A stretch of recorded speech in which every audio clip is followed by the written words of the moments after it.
to my team over the last 8 years, right? And so what I want to share with you today is going to be the top 5 recruiting tips to help you grow and recruit and expand your business. So one of the things that we realize about recruiting is, you know what, you want to make your money work for you, right? So what you probably know is people who make a lot of money often don't have a lot of time. And then the converse of that is people who don't make a lot of money probably have a lot of time on their hands, right? So when it comes to growing and building your business, it's all about leveraging time. So think about this. It's about leveraging your time and leveraging your efforts. And when you leverage your time and efforts, that's done through recruiting. So think about it this way. If what you're focused on through your business is that you're simply focused on selling product, and you're doing videos related to product, and every post that's out on your social media page is related to selling product sales are great because that supports your business. Absolutely. But when it relates that to time, selling product equals 100% of your own efforts, i.e. 100% of your own time. So why is recruiting in your network marketing business so important?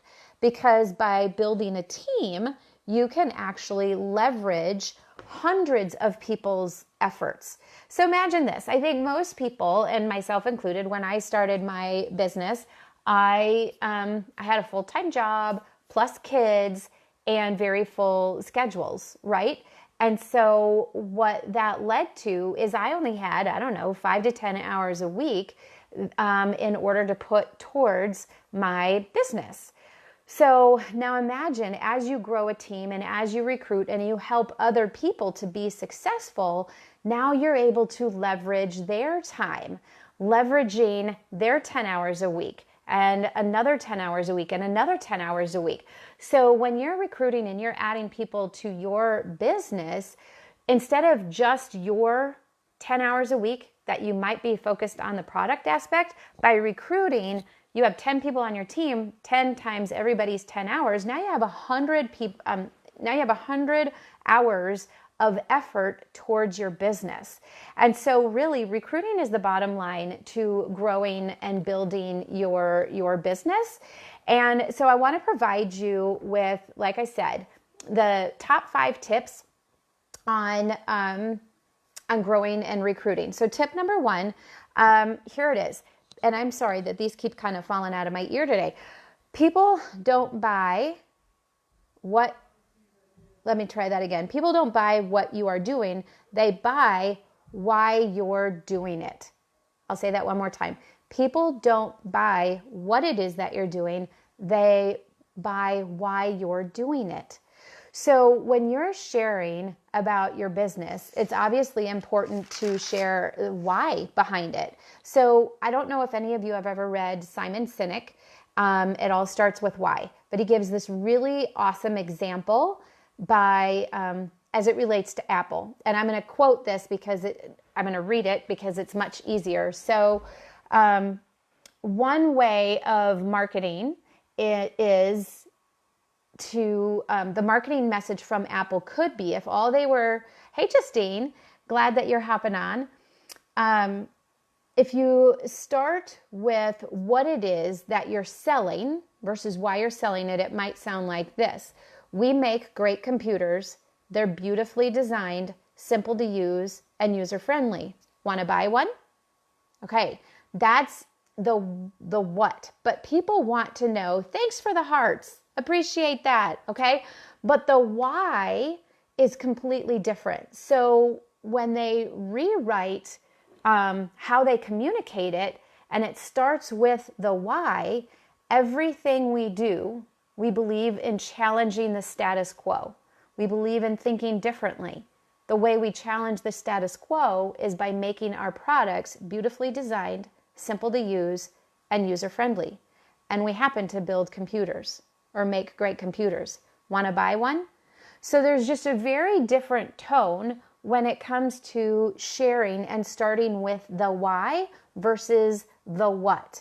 So think about that when you're recruiting and you're talking to people.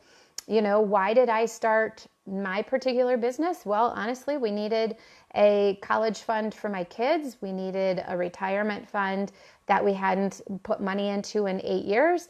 And honestly, we hadn't taken a vacation in like 6 years. So start with your why, not the what. All right. Tip number 2, always use third-party validation. So third-party validation can come exactly the why versus the what. There it is, Justine. So tip number 2, use third-party validation. So there are so many different places that you can probably get third-party validation for your business, right? So take a look at different articles that might be written about your company. Take a look at other people who have shared their success stories. Where are those compiled? Are they on video? Are they on a blog somewhere? Has somebody else shared their story on social media as to why they decided to join their business? Make sure you are sharing that third-party validation and find resources and tools that are going to support it. Has there been a Forbes article written on your company? Or maybe there's been a newscast by MSNBC or Fox Business News. What kind of media attention has your company been given that you in turn can share with somebody else that validates? Because often when people are brand new into network marketing, you don't have your own experience to fall back upon. So you have to use the experience of others or use things that have been written about your company. So again, tip number 2, use third-party validation. All right. And along with that, once you provide information for somebody to look at, make sure you follow up. In fact, before you even disconnect the conversation, if you will, you're going to say, when do you think you can, take a look at that by? So if I call you by this particular date and time, you'll have had a chance to look at that. They say yes. And then you set up a date and time to have that follow-up conversation. Most people, I will tell you this, the fortune is in the follow-up because this is a process. Recruiting is a process.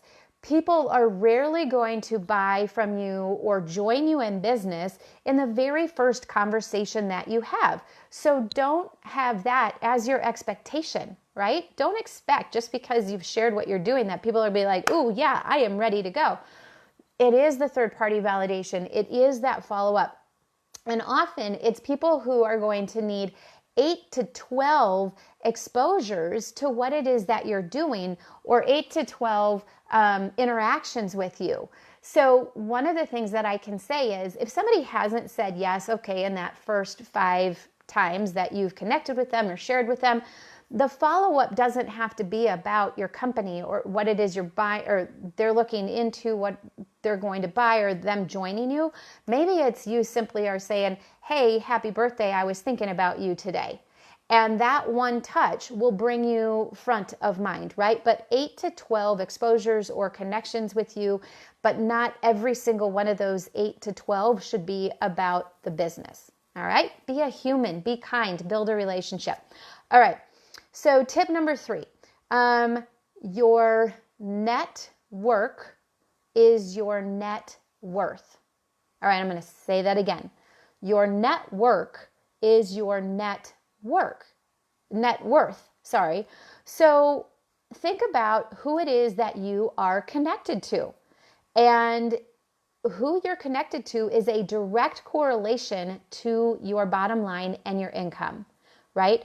So the top 5 people that you surround yourself with are going to impact your success, okay?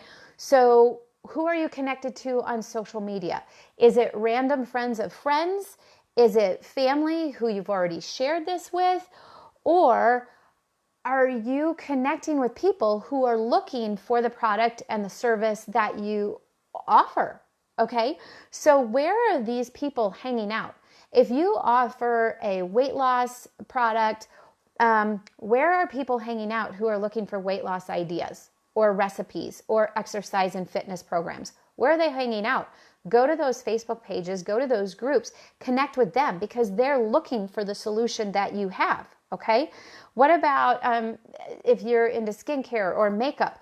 What beauty pages are those people hanging out on? Are they creating their own tutorials? Are they asking questions? So you want to go to the groups and pages, and I don't mean you need to bombard people there, but you need to provide value and content and build relationships within those so that people know, like, and trust you, but go to where those people are hanging out. Or maybe it's fashion pages, or maybe it's travel pages. So go to where the people are hanging out because, again, your network is going to equate to your net worth. So don't provide information to people who aren't looking for what you have. So find the places that people are residing who are looking for what you have. And that's another way to then grow and your recruiting base as well as your products and services. Okay. So number 4, this one I think is a really, really big one that I have learned over time. Don't be tied to the outcome of your conversation. So as you are talking to people, it's a matter of creating relationships. People want to get to know you. And again, people aren't going to buy from you in your first conversation, right? So don't be tied to the results when you are sharing this. And also, don't be tied to the outcome of that conversation. And here's a really good example when it comes to waitresses. Waitresses at the end of pretty much every meal, they're going to ask, hey, would you like some coffee? Would you like dessert? They're going to ask you every single time, right? But do you say you want coffee or dessert every time you go out to dinner? I don't think so, because then we'd be huge. At least I would. And so the reality is she doesn't then go hide in a corner and take it personally and never share it again with somebody. She's still going to share. So what I'm saying is share what it is that you're doing, but don't be tied to the outcome. They might not want what you have right now, but that's right. But things change. Their lives change. Timing changes. And do I order dessert sometimes? Absolutely. I love a good, cheesecake with peanut butter or ice cream with hot fudge on top and brownies. Yes, every once in a while I am ordering those things. But is it every time? No. But does she ask every time? Yes, right? So yeah, you're right. No means no right now. So just don't be tied to the outcome of the conversation. Don't take it personally. Follow up later and drip on people. Okay. And then number 5, don't quit. Don't quit because you need to keep going. Be the brand. People need to know who you are. Learn how to be the brand. Learn how to automate your business and have people coming to you for what it is that you have, your product or your service. And, if you're constantly reaching out and you're hearing crickets and you feel